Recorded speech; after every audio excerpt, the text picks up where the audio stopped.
বলে মুফতি আজিজুল হক রহমাতুল্লাহ আলাইহি, এই তাহাজ্জুদের নামাজের মুসাল্লা থেকে আফ্রিকার জঙ্গলে কেমনে গেলেন? এটা কেমনে সম্ভব?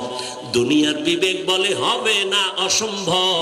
আমার আল্লাহ বলেন আমার কুদরতের দ্বারা সম্ভব। আউলিয়ারা কারে উকবা ইখতিয়ার, জাহেলারা কারে দুনিয়া ইখতিয়ার।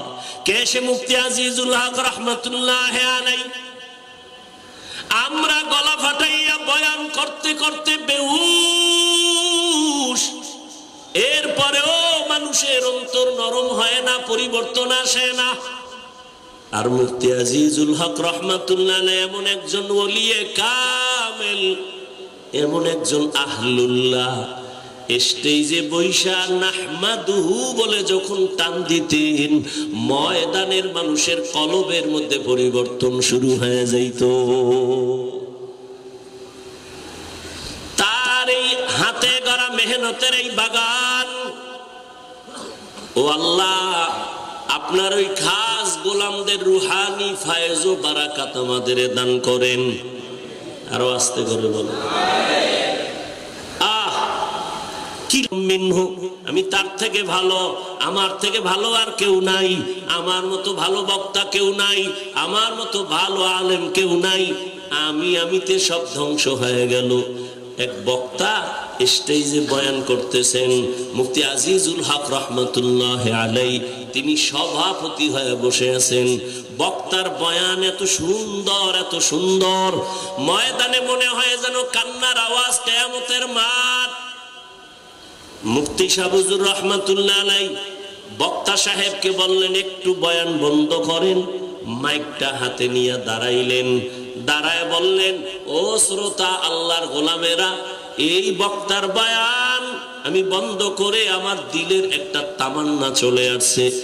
আমি রুহানিয়াতের লাইনে যত খেলাফত পাইছি, এই তাওয়াজ্জু আর এই খেলাফতেই তরিকার ফায়েজ ও বারাকাত যা পেয়েছি, আমি এই বক্তা সাহেবকে আমার পক্ষ থেকে সে এজাজত বা খেলাফত দিয়ে দিলাম।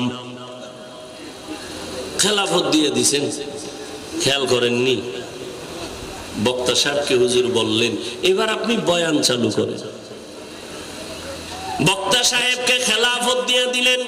বক্তা আবার নতুন ভাবে বয়ান আরম্ভ করলেন। কিন্তু আগে যেই সুন্দর বয়ান, আগের মতো সে বয়ান আর উঠে না, হয় না। বক্তা সাহেব যথেষ্ট পরিমাণ প্রচেষ্টা করে ব্যর্থ। মুফতি সাহেব হুজুর রহমাতুল্লাহ আবার মাইক নিয়ে বললেন, আমি যে বক্তা সাহেবকে খেলাফত দিয়েছিলাম তা ফিরাইয়া নিলাম। বলতে পারেন দিলেন কেন, দেওয়ার পরে ফিরাই নিলেন কেন? মুফতি সাহেব হুজুর ডাক দিয়ে কয় শ্রোতাদেরকে, ও আল্লাহর আশিক গোলামেরা, আমি যে দিয়েছিলাম ভাবছিলাম তার ভেতরে মারিফতের নূর ঝলমল করে, রুহানিয়তের পাওয়ার, কিন্তু না, এখন আমি বুঝতেছি এটা তার নিজের কোনো পাওয়ার ছিল না। ময়দানে শ্রোতাদের ভেতরে আল্লাহওয়ালা বসে আছে, তাদের রুহানি তাওয়াজ্জু বক্তার সিনার মধ্যে গিয়া ফোকাস মেনেছে। অতএব এটা তার ব্যক্তিগত কিছুই না, এই জন্য আমি আবার খেলাফত ফিরায় নিলাম। এটা কে বুঝবে, কে বুঝাবে রুহানিয়তের পাওয়ার? ওয়াল্লাযীনা জাহাদু ফীনা লানাহদিয়ান্নাহুম সুবুলানা ওয়া ইন্নাল্লাহা লামাআল মুহসিনিন। আল্লাহ বলেন যারা চেষ্টা করবে আমাকে পাওয়ার জন্য, আমি একটা রাস্তা না অনেক রাস্তা খুলে দিব। সাবিল এক রাস্তা, সুবুল তার বহু বচন, অনেক রাস্তা। রহমতের নবী সাহাবায়ে কেরামদের সামনে মাটির মধ্যে, বালুর মধ্যে একটা সোজা রেখা টানলেন, আর সোজা রেখার ডানে বামে আরো আঁকা বাঁকা রেখা টানলেন। টানার পরে বলেন হাজা সিরাতুল মুস্তাকিম, এই যে সোজা পথ, এটা হলো জান্নাতের একটাই সোজা পথ, বাকি আঁকা বাঁকা সব হলো ভ্রান্ত পথ। জান্নাতে যাওয়ার সোজা পথ একটা, সিরাতাল মুস্তাকিম। কয়টা? একটা। বাঁকা না সোজা? সোজা। আল্লাহ কয় আমাকে পাওয়ার রাস্তা তো একটা না, সুবুলা না, কত রাস্তা যে আমি দিব এর কোনো সীমানা নাই। নবী বলেন রাস্তা হলো একটা, জান্নাতে যাওয়ার সহজ, সিরাতাল মুস্তাকিম। আল্লাহ বলেন না, আমাকে পাওয়ার জন্য যারা প্রচেষ্টা চালায় আমি রাস্তা দিব অনেকগুলো, কত, কয় সীমানা নাই। নবী বলেন এক রাস্তা, আল্লাহ বলেন সুবুলানা, অনেক রাস্তা খুলে দিব। তার ব্যাখ্যা কি? এর ব্যাখ্যা হলো উলামায়ে কেরাম বলেন জান্নাতে যাওয়ার রাস্তা সোজা একটাই। যেমন পটিয়া থেকে চট্টগ্রাম, চট্টগ্রাম থেকে ঢাকা, আবার এখান থেকে কক্সবাজার, আবার ঢাকার থেকে সিলেট, ঢাকার থেকে বরিশাল, ঢাকার থেকে আবার যমুনা, উত্তরবঙ্গ। প্রত্যেকটা লাইনে একটা রোড আছে যেটাকে বিশ্ব রোড বলে।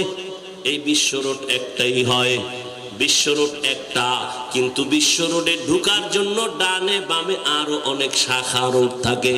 শাখা রোড থাকা খারাপ না, বড় ভালো, সহজে পৌঁছা যায়। সিরাতাল মুস্তাকিম একটাই জান্নাতের সোজা পথ।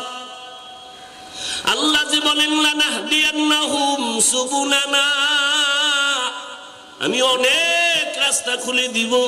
বলে এগুলো হলো বিশ্ব রোডে ঢুকার শাখা রোড।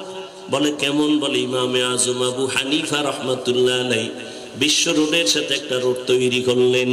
ইমাম শাফিঈ রহমাতুল্লাহ আলাইহি তিনি আরেকটা রাস্তা বাতাইলেন। ইমাম মালিক রহমাতুল্লাহ আলাইহি তিনি আরেকটা রাস্তা দিলেন। ইমাম আহমদ বিন হাম্বল রহমাতুল্লাহ আলাইহি তিনি আরেকটা রাস্তা দিলেন।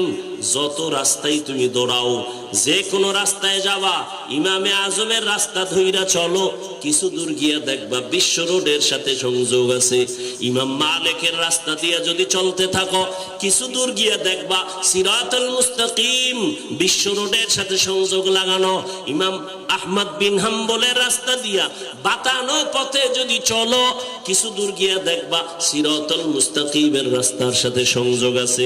সংযোগ আছে না নাই বুঝার একমাত্র উপায় হলো সুন্নতে নববী। আমগো দেশেও তো ইসলাম এক, কোরআন এক, আল্লাহ এক, নবী এক, এত এত কেন দাওয়াতের লাইন আলাদা, তাবলীগওয়ালাদের লাইন একটা আলাদা, পীর মাশায়েখদের লাইন আর একটা আলাদা, তরিকাতের লাইন একটা আলাদা, জিহাদের একটা লাইন আলাদা, আবার দর্স তাদরিসের লাইন আর একটা আলাদা। কারণ কি? বলে সব কারণ বুঝা নাও। পেটে ব্যথা আমার, আমি পেটে ব্যথার জন্য এলোপ্যাথিক ডাক্তারের কাছে গেলাম, তিনিও চিকিৎসা দিলেন, ঔষধ দিলেন, ট্যাবলেট ক্যাপসুল দিলেন। আবার এই একই ব্যথা নিয়ে আমি যদি হোমিওপ্যাথিক ডাক্তারের কাছে যাই, তিনি আবার আমাকে অন্য ঔষধ দিবেন ভিন্ন ফর্মুলায়। আমি যদি আয়ুর্বেদিকের কাছে যাই, আবার অন্য ফর্মুলায় আমাকে ঔষধ দিবেন। যত ফর্মুলায় ঔষধ দেখ না কেন, কোনো সমস্যা নাই। এলোপ্যাথিক ঔষধ খাও বাধা নাই, হোমিওপ্যাথিক ঔষধ নাও বাধা নাই, আয়ুর্বেদিক থেকে নাও বাধা নাই। কারণ যে যেই যত লাইনে ঔষধ দেখ না কেন, উদ্দেশ্য সবার এক, পেট ব্যথা যেন ভালো হয়ে যায়। তাবলীগওয়ালা উম্মতের ঔষধ দেয় একরকম, পীর সাহেবরা দেয় আর এক রকম, দাওয়াত তাবলীগের এক রকম, মাদ্রাসাওয়ালাদের আর এক রকম। যে যেই লাইনে দিক না কেন গ্রহণ করো, প্রত্যেকটায় সফলতা। কারণ সবার উদ্দেশ্য এক, আল্লাহ ভোলা মানুষগুলো যেন আল্লাহওয়ালা হয়ে যায়।